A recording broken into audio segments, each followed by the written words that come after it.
n'y a pas un rouage de la société qui a joué. C'est pas seulement le social, c'est du début à la fin.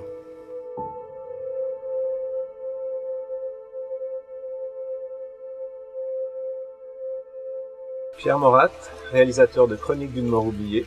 Bienvenue sur clap.ch.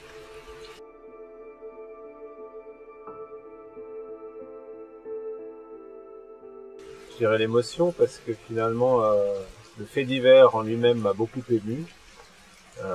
Parce que je me le suis approprié dans la mesure où c'est un lieu que je connaissais et que découvrant que cet homme avait été oublié pendant tant de temps dans ce lieu, je me le suis approprié.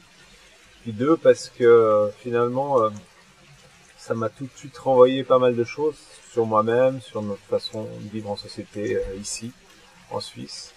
Et que très vite je me suis dit je ferai un film sur cette histoire. Même si ça a pris beaucoup de temps après pour le réaliser et pour le faire aboutir. Le point de départ c'est ça, c'est une émotion très forte. Un homme est mort dans son lit, dans l'appartement d'un grand immeuble. Sa dépouille s'est décomposée pendant plus d'une année et demie sans que personne ne s'inquiète de son sort.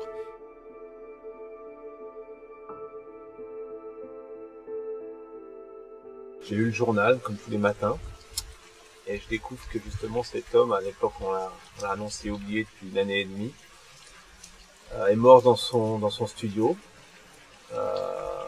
dans un immeuble devant lequel je passais plus ou moins tous les jours à l'époque, en tout cas plusieurs fois par semaine. Et puis à la fois la manière dont cette histoire était saisissante, mais aussi le style du journaliste qui était très très vivant finalement et très direct, ont fait que j'ai été extrêmement touché par ça et que j'ai conçu un peu le projet de faire ce film à partir de cette information.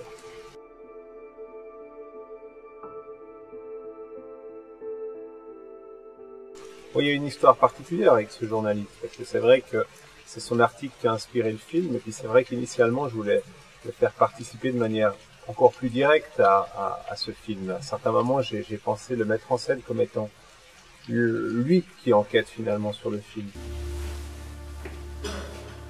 J'ai pu voir le lit sur lequel le corps avait été retrouvé, j'ai pu voir le téléviseur, des restes de repas, enfin, etc. quoi. Prendre la mesure de cet espace quand même très particulier. Cette affaire l'a profondément touché, ne serait-ce parce que lui-même, à la suite de cette affaire, il a pris le parti de suivre en compagnie d'un photographe pendant une année la brigade des levées de corps. Et il en est sorti un livre qui s'appelle Levées de corps, un livre magnifique, très épuré, très très pur, très beau. Et donc c'est vrai qu'on ressent cette émotion, cette dimension très concernée finalement de Thierry Mertena dans le film, puisque lui-même revoyait d'une certaine manière non pas les images de Michel Christon, mais les images de tous ces morts oubliés auxquels par la suite il a été confronté dans le cadre de ces levées de corps.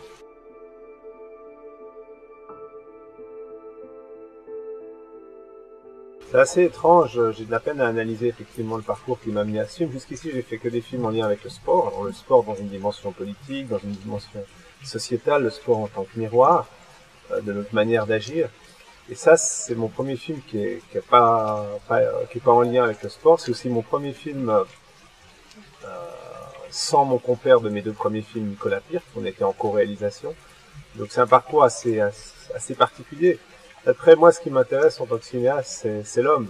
C'est l'empathie qu'on peut avoir pour lui, et c'est, d'une certaine manière, au-delà même des jugements préconçus ou immédiats qu'on peut faire, essayer de comprendre des situations extrêmes pour pouvoir à la fois les transmettre et surtout montrer, peut-être mettre en situation le spectateur pour savoir qu'est-ce que lui aurait fait dans ces situations. Parce que sur un sujet comme Chronique d'une mort oubliée, forcément, les premières réactions quand on parle du film, du sujet du film, on pointe tout de suite du doigt quelqu'un. La famille, la poste, les voisins qui n'ont pas senti les odeurs, les services sociaux qui n'ont pas assuré le suivi. J'ai reçu un téléphone de ma fille qui m'a dit textuellement, eh bien, je t'appelle pour t'annoncer la mort de ton ex. Il connaissait tout le monde, c'était impressionnant de marcher avec lui. Il faisait pas deux pas sans dire salut, salut, il connaissait tout le monde, tout le monde. Et c'est là que on comprend pas comment il a pu finir dans cette solitude.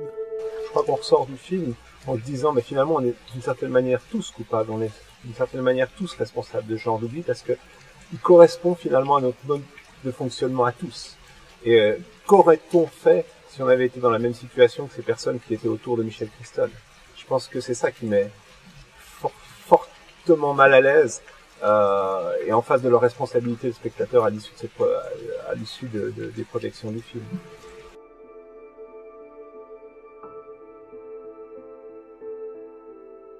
Finalement, si ça a été un très long parcours et un travail d'apprivoisement extrêmement difficile, on a plus ou moins réussi à obtenir les témoignages de tout le monde. Les plus difficiles, ça a forcément été la fille.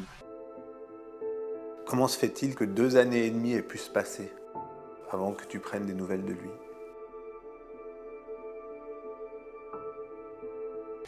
Très honnêtement, pour lui faire comprendre que notre démarche n'était pas journalistique, pour lui faire comprendre qu'on ne se situait pas du tout dans la même logique que les journalistes vautours qui avaient essayé de la harceler à la suite de l'article dans la Tribune il y a maintenant 7 ans, il a fallu faire un travail d'apprivoisement qui était long.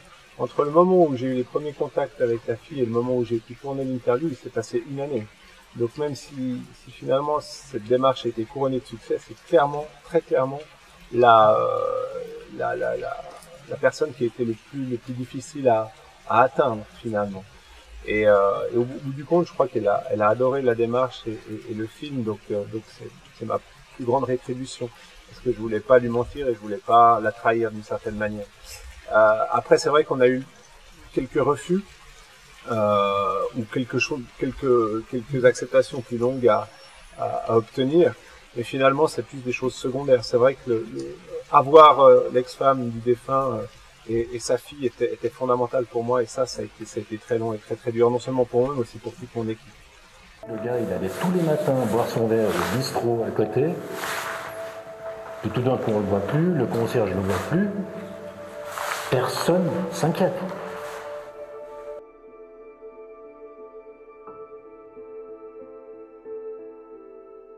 Alors pour le policier masqué, c'est simplement un masque anti-odeur. L'endroit où on le prend à la sortie de la levée de corps, il y a une odeur absolument épouvantable. D'ailleurs, nous, derrière nos caméras et derrière derrière le caméraman, et le caméraman lui-même sont complètement masqués aussi, parce que on est dans un environnement olfactif qui est absolument terrible à ce moment-là. Donc il n'y a pas de volonté d'être masqué de sa part du tout.